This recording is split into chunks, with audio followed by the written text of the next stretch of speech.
जौनपुर नामक छोटे से गांव में काफी कम आबादी रहती थी। वहाँ के लोग काफी कम पढ़े लिखे थे। गांव में एक स्कूल तो था, परंतु लोगों में जागरूकता की कमी के कारण बहुत कम बच्चे ही उस स्कूल में पढ़ने आते थे। गांव में ज्यादातर किसान रहते थे। इसी गांव में सतिया नाम का एक किसान रहता था, जिसका बेटा दीपक गांव के स्कूल में 12वीं कक्षा में पढ़ता था। अरे बेटा, अब तुम्हारी 12वीं की परीक्षा होने वाली है। उसके बाद क्या सोचा है? 12वीं के बाद पढ़ाई की कोई सुविधा नहीं है। पिताजी, 12वीं के बाद मैं शहर पढ़ने के लिए जाना चाहता हूँ। मेरा एक दोस्त भी आगे पढ़ने के लिए शहर जाएगा। सतिया ने बेटे की पढ़ाई के लिए कुछ पैसे जोड़ रखे थे। दीपक आगे पढ़ने के लिए शहर चला गया। उस गांव में एक रेलवे स्टेशन भी था, जिस पर इक्का दुक्का ट्रेनें ही आती थीं और बहुत कम लोग ही शहर से बाहर जाते थे। एक दिन गांव के कुछ बच्चे स्टेशन के पास खेल रहे थे। तभी स्टेशन पर ट्रेन आकर रुकी और कुछ देर में रवाना हो गई। वो बच्चे ट्रेन जाने के बाद आपस में बात करने लगे। अरे भीमा कहाँ गायब हो गया? अभी तो वो हमारे साथ ही खेल रहा था। बस बॉल लेने ट्रेन की पटरी की तरफ गया। काफी देर खोजने के बाद भीमा नहीं मिलता। भीमा के माँ बाप बहुत परेशान होते हैं। अरे मेरा बच्चा कहाँ चला गया? वो तो आराम से सभी दोस्तों के साथ स्टेशन के पास खेल रहा था, तो आखिर वहाँ से कहाँ गायब हो गया? तभी उसके साथ खेल रहे बच्चों में से एक बताता है, हम लोग सब स्टेशन के पास ही खेल रहे थे। तभी अचानक ट्रेन आकर स्टेशन पर रुकी। इतने में भीमा गेंद लेने के लिए पटरी की तरफ भागा। फिर न जाने क्या हुआ, वो वापस ही नहीं आया। ट्रेन तो 5 मिनट बाद वहाँ से रवाना हो गई, पर भीमा कहीं नहीं मिला। सारा गांव उस बच्चे को ढूंढकर परेशान हो जाता है, पर वो कहीं नहीं मिलता। इसी तरह कुछ दिनों बाद एक और बच्चा स्टेशन के पास से ही गायब हो जाता है। गांव भर में इस बात की चर्चा होने लगी। अरे भैया, ये सब क्या हो रहा है? ऐसे बच्चों का गायब होना चिंता का विषय है। आखिर स्टेशन के पास खेलते हुए बच्चों में से ही कोई गायब क्यों होता है भाई? और जब वहाँ ट्रेन आती है, उसी के बाद दोनों बच्चे गायब हुए। यानी कि इन बच्चों के गायब होने में उस रहस्यमयी ट्रेन का ही हाथ है। उसी ट्रेन में ही उन बच्चों को अगवा करके ले जाया गया है। हाँ, ये तो बहुत चिंता की बात है। 2 बच्चों का गायब होना कोई इत्तेफाक नहीं हो सकता भैया। जरूर ट्रेन में ही कोई व्यक्ति बच्चों को लेकर गया है। परंतु हम अब क्या करें? हम सभी को अपने बच्चों को स्टेशन की तरफ जाने से मना करना पड़ेगा। भाइयों, कहीं कोई भूत प्रेत हमारे बच्चों को गायब तो नहीं कर रहा ना? अरे भाई, अब तुम और मत डराओ हमें। हाँ, वैसे ही गांव वाले सब के सब डरे पड़े हैं। गांव के हर घर में इस बात की चर्चा हो रही थी। सतिया के कान में भी ये बात पड़ी। तब उसे भी समझ नहीं आया कि ये सब क्या माजरा है। लोगों ने स्टेशन की तरफ जाना डर के मारे छोड़ दिया। दीपक शहर से छुट्टियों में कुछ दिन के लिए गांव में रहने आया। उसने भी गांव वालों से और अपने पिता से बच्चों के रहस्यमयी तरीके से गायब होने का किस्सा सुना।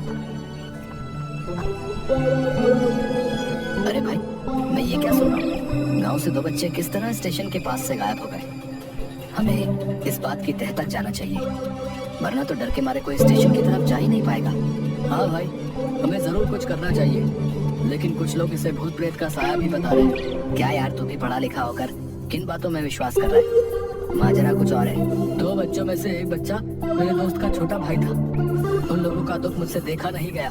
कुछ दिनों बाद ही स्टेशन से कुछ दूर खेत में कुछ बच्चे खेल रहे थे। उसमें से भी एक बच्चा उसी तरह गायब हो गया, और वो भी बिल्कुल ट्रेन के स्टेशन आने के समय के आसपास ही। अब तो गांव वालों को चिंता सताने लगी। सभी ने बैठकर ये तय किया, अब तो हमें इस बारे में कुछ ना कुछ करना पड़ेगा भैया, वरना हमारे गांव से बच्चे इसी तरह गायब होते रहेंगे। आखिर ट्रेन आने के समय पर ही बच्चे गायब क्यों होते हैं? हमें इस बात का पता लगाना ही पड़ेगा। दीपक, तुम पढ़े लिखे हो और समझदार भी हो। तुम अपने दोस्त के साथ मिलकर इस काम में हमारी मदद कर सकते हो। दीपक और उसका दोस्त काफी सोच विचार करते हैं और एक प्लान बनाते हैं। इस बात का पता लगाने के लिए हमें उस रहस्यमय ट्रेन पर ही नजर रखनी होगी। जब भी बच्चे गायब हुए हैं वो समय लगभग वही होता है जब ट्रेन स्टेशन पर आती है।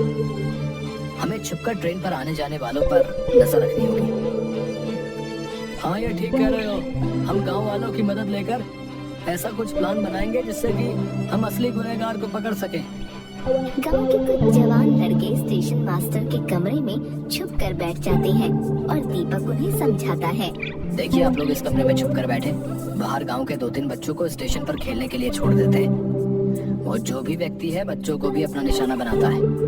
आप लोग छुपकर अंदर से ही देखते रहना, और बच्चे स्टेशन पर खेल रहे होंगे, मैं ट्रेन के अंदर जाऊंगा। इसी तरह हम उस गुनहगार का पता लगा सकते हैं जो कि बच्चों को अगवा करता है।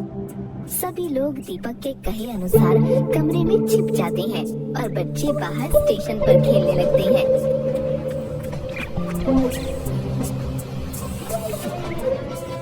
ट्रेन स्टेशन पर जैसे ही रुकती है उसमें से एक आदमी कंबल ओढ़े बच्चों की तरफ बढ़ता है।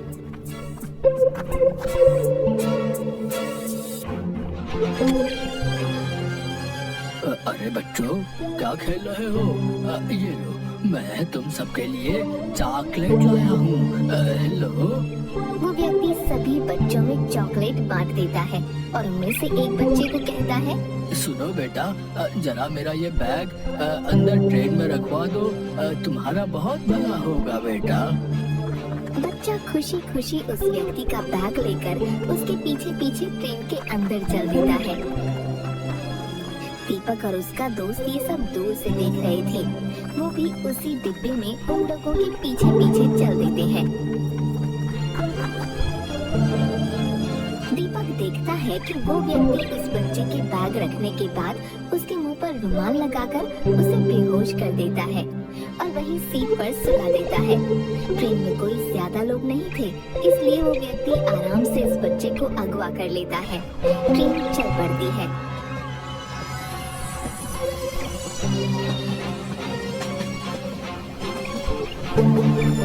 दीपक भी उसी डिब्बे में बैठा उन पर नजर रख रहा था।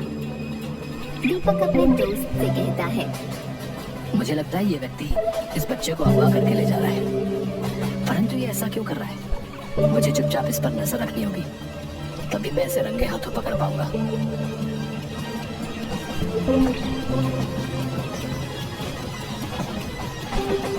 लगभग 2 घंटे के बाद एक स्टेशन पर वो व्यक्ति उस बच्चे को लेकर उतरता है और दीपक भी उसी के पीछे उतर जाता है।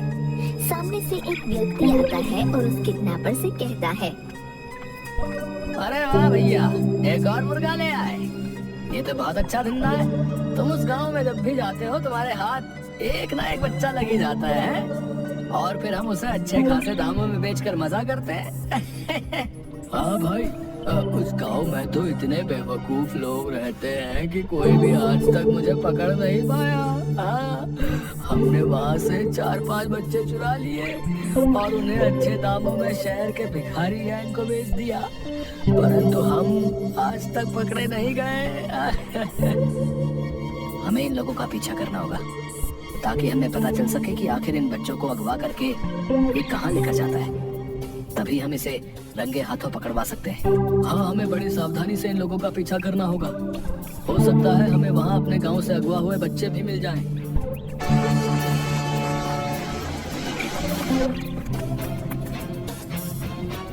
फिर दीपक और उसका दोस्त उन दोनों किडनैपर्स का पीछा करने लगते हैं।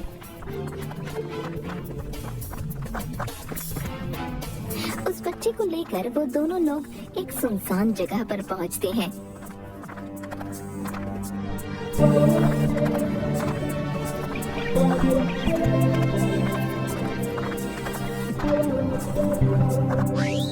दीपक और उसका दोस्त बहुत सावधानी से उन लोगों का पीछा करते रहते हैं। तभी वो लोग एक बड़े से कमरे में दाखिल होते हैं।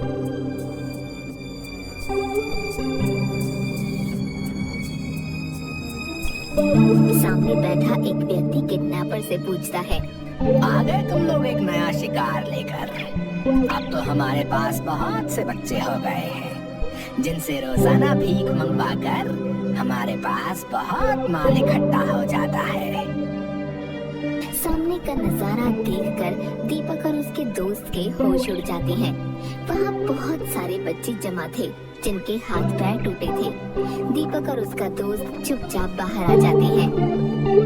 ये लोग तो बहुत जालिम और खतरनाक लोग हैं। इन्होंने इतने मासूम बच्चों को किस तरह मार मार कर अधमरा किया हुआ है और अपने फायदे के लिए उनसे भीख मंगवाते हैं। परंतु ये बहुत खतरनाक लोग हैं।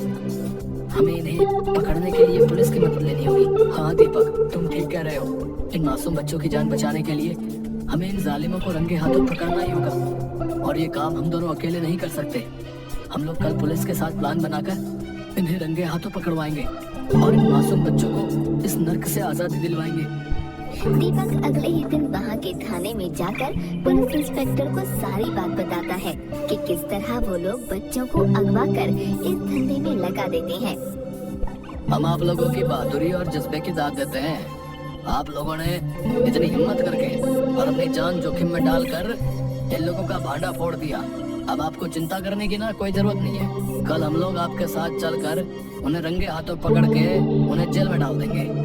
अगले ही दिन पुलिस इंस्पेक्टर और बहुत से पुलिस कर्मचारी दीपक और उसके दोस्त के साथ उसी जगह पर जाते हैं और चारों तरफ से उस जगह को घेर लेते हैं।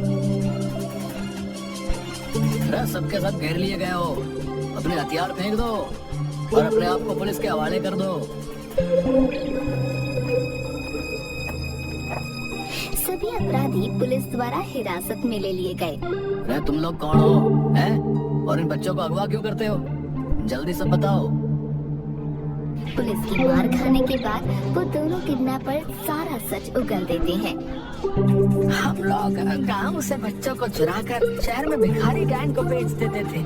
हमें इन बच्चों को बेचने पर अच्छी खासी रकम मिलती थी। वे लोग इन बच्चों के हाथ पैर तोड़कर इनसे भीख मंगवाते थे। ये लोग काफी समय से अपना धंधा चला रहे हैं दीपक। तुमने इन लोगों को पकड़वा कर बहुत अच्छा किया। इन लोगों ने और भी कई गांव के इस तरह के बच्चों को ट्रेन में अगवा किया है। जिस गांव की आबादी कम होती थी वहीं के बच्चों को ये लोग निशाना बनाते थे और हम लोग काफी समय से इनकी तलाश में थे, परंतु इनका कोई सुराग हमें नहीं मिल पा रहा था। तुम लोगों का बहुत बहुत धन्यवाद जो तुमने इतनी हिम्मत करके इन लोगों को रंगे हाथ पकड़वाया भी। ये तो हमारा फर्ज था इंस्पेक्टर साहब। ऐसे लोगों को तो सलाखों के पीछे ही होना चाहिए। इन्होंने न जाने कितने घरों के बच्चों को उनके माँ बाप से जुदा करके अपने फायदे के लिए बेच दिया। पुलिस उन गुनहगारों को जेल में डाल देती है और सभी अगवा हुए बच्चों को आजादी दिलवा देती है। दीपक अपने गांव के चारों बच्चों को वहां देखकर बहुत खुश होता है। देखो भीमा और बाकी बच्चे हमें मिल गए हैं। अब हम इन्हें गांव वापस ले जाकर आपसे इन्हें मिलवाएंगे तो वो लोग कितने खुश होंगे। दीपक और उसका दोस्त उन बच्चों को वहां से छुड़वाकर गांव वापस ले आते हैं। गांव वाले अपने बच्चों को जिंदा वापस देखकर बहुत खुश होते हैं और दीपक और उसके दोस्त का शुक्रिया अदा करते हैं। इस तरह दीपक और उसके दोस्त ने समझदारी और हिम्मत से काम लेते हुए इन लोगों को सलाखों के पीछे पहुंचा दिया। अब गांव वाले बहुत खुश और निश्चिंत थे।